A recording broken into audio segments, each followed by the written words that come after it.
Welcome to the interior of your new Mercedes GLS. I'm going to show you some of the features of this lovely car and some you may not have known about already. Starting off simple then, on the right hand door we have the simple unlock and lock buttons. Simply press these buttons once and the car will either unlock or lock depending on what you pressed. Just to the left of that then we have the automatic seat adjuster. To adjust your seat, all you need to do, mess around with the buttons a bit, get in a nice comfortable position, optimum for your style of driving. Once you're happy with what you've sat in, press the M button and within 5 seconds press numbers either 1, 2 or 3 and the car will automatically move to whatever you have adjusted it to in the past. Just to the bottom of that then, on the door we have the automatic windows. We have one button for each window and we also have the child locks for the rear. Simply click this button, you'll see a red light illuminate and the back doors and windows will be locked. If you want to adjust the automatic wing mirrors then, all you need to do, press the button either to the left or the right. That will select the wing mirror that's going to be moved and you'll see 4 arrows here. All you need to do, adjust them by pressing a button. You'll see a red light illuminate and you can adjust the wing mirrors automatically. The button in the middle then, that's to fold the wing mirrors in. So if you're going into a tight garage with this big car or going through a tight country lane, all you need to do, press the button once and they'll fold in. Simply press it again and they'll fold out automatically for you. To adjust the steering wheel then, you'll see a little dial here.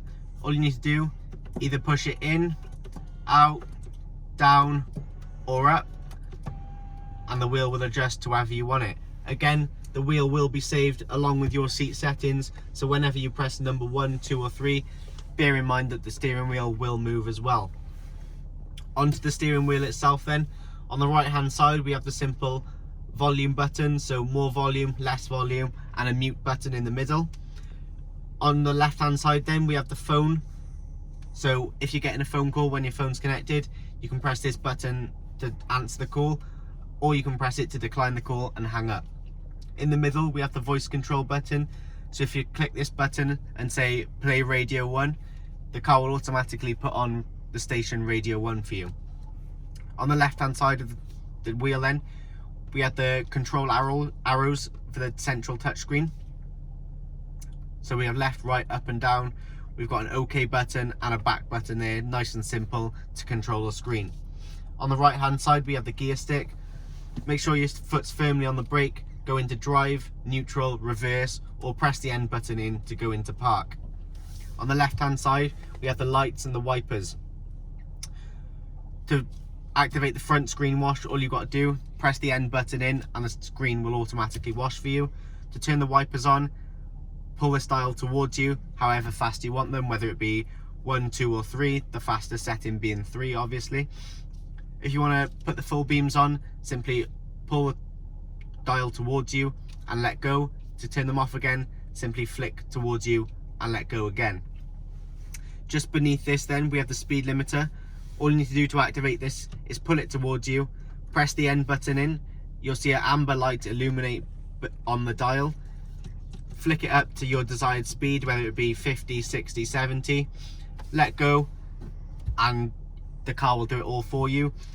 To turn it off then, all you need to do, either press the N dial in or flick it away from you and that'll turn it off and you'll be back to normal driving. Moving on to the central screen then, here you can control a wide variety of settings for the car, as well as using some of the car's additional features to make your journey as comfortable as possible. There's 3 ways to control this then. Number 1, we have the motion sensor interface. So all you need to do is swipe left or right, up, down, and you can also click on this to whatever you need to go on. The second way then is if you scroll left, right, and click down, or you can either push left and right and up and down and click the same way. For this I'm going to be using the scroller. So as you can see we've got a wide variety of everything on here, from settings, navigation, media, but we'll start off with the navigation. So you'll see when I first click on it, it'll bring me up the map.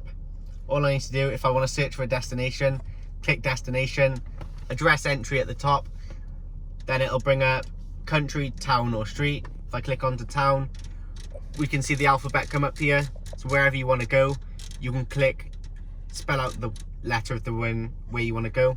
and it'll bring you right to your destination. Moving on to the radio then. Here, if you go into waveband, you can see we've got FM/DAB, or we've got the AM radio. Click onto whatever you want and scroll through a wide variety of stations. Whatever one suits you, click down and it'll turn that station on for you. If I go into media then, we don't have a disc inserted or a phone connected at the moment. All you need to do to connect your phone is go into Bluetooth settings on your device, search for Mercedes, you'll see a code pop up on the screen here and on your phone. All you need to do is press OK or confirm, and the car will connect to your phone automatically. From there then, you can bring up your favourite songs, artists, albums, whatever it may be, from your chosen streaming platform. Again, the same thing with the telephone. It says ready for Bluetooth telephone connection. Obviously we don't have one connected, but when you do connect a telephone, you can either call a number off here, you can listen to voicemails, set your voicemails, and even answer calls. The vehicle settings then. So here you can change the time, the vehicle settings, and if I go into dynamic select, I go into individual configuration. You can see everything at the moment is in comfort mode. To change that, all you need to do, so if I want a more sporty suspension, let's say, I go click suspension and I got the option between sport and comfort. It's the same for all of these. So whether you got the steering and the drive, I got the comfort, the sport and the eco, which is obviously for a more environmental friendly drive, and the sport is obviously for a more dynamic feel. You get to feel every turn you do, every press of the accelerator, you'll feel that more within the car. Back to the home screen then, we've got the 360-degree camera. This is very useful for parking.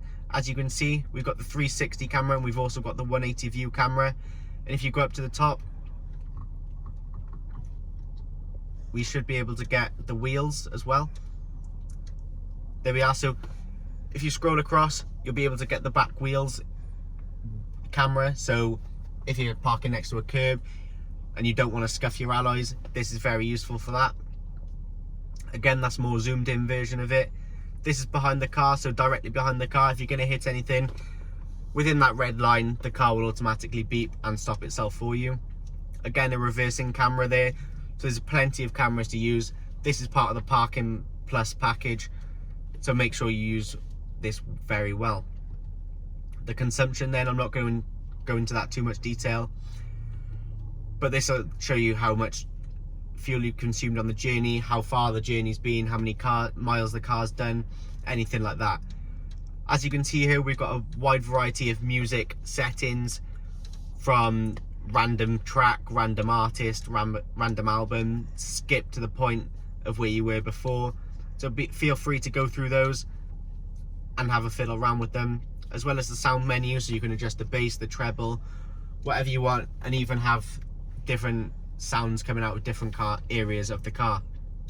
The Mercedes-Benz apps then, so you can download the Mercedes Me app on your phone. If you link it up with the car, then you can control anything from here, whether it be turning the aircon on before you get into the car, or even turning the heated seats on before you get in if it's a cold day.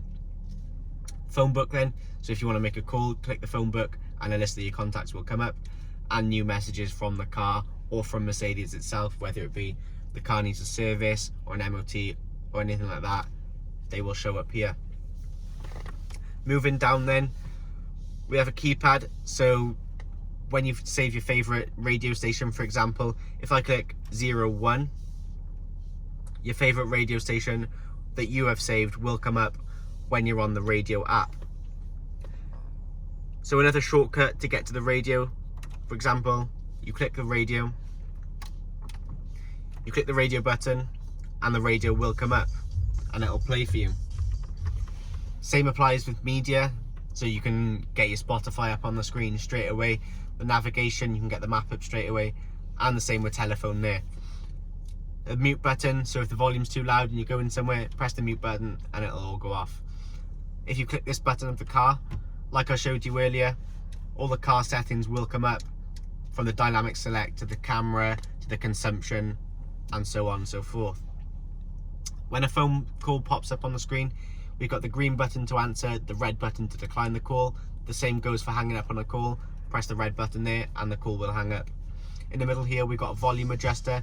Obviously right to go up volume, left to have less volume, and if you want to skip a track / station, click the forward and back buttons.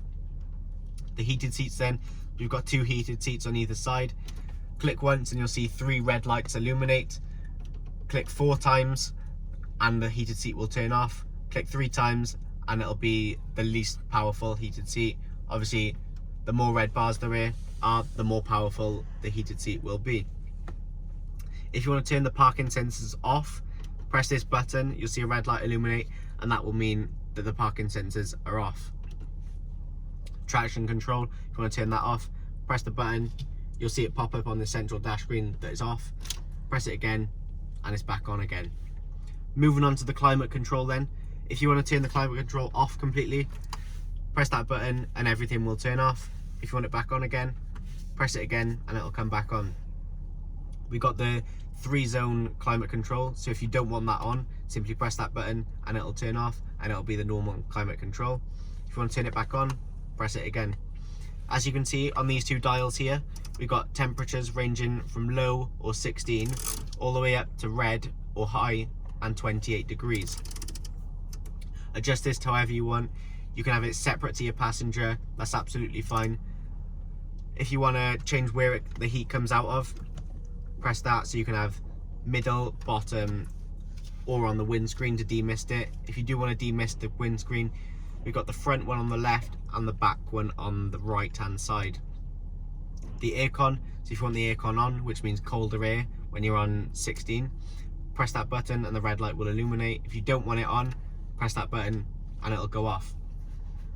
The rest button, so the rest button only works when the ignition is switched off.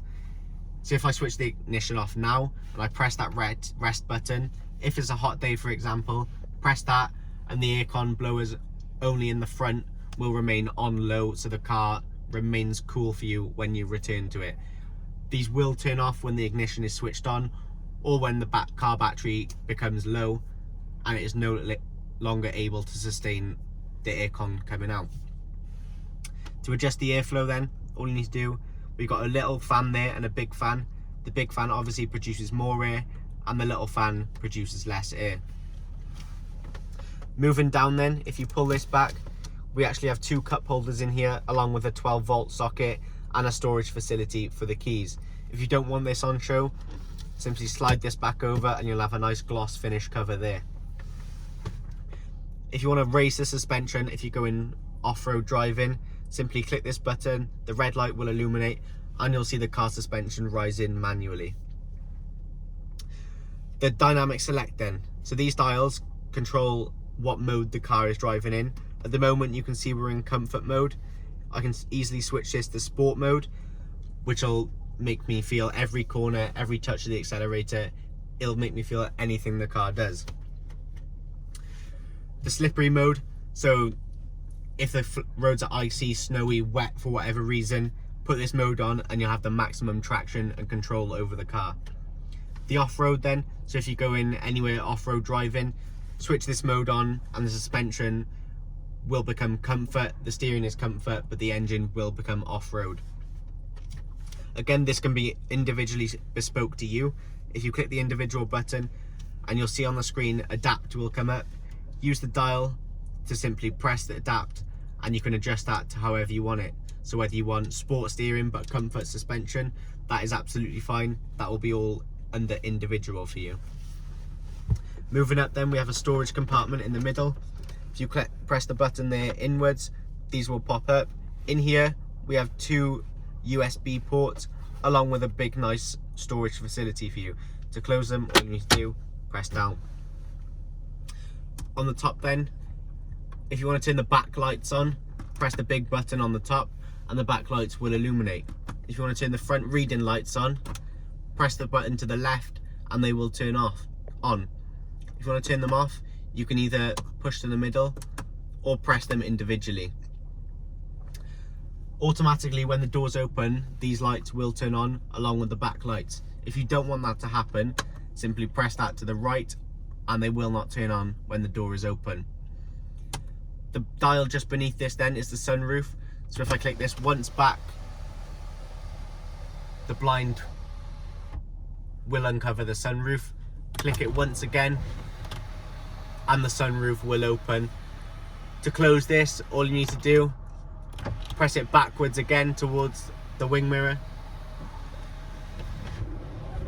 and to put the cover back over, press it forwards once again.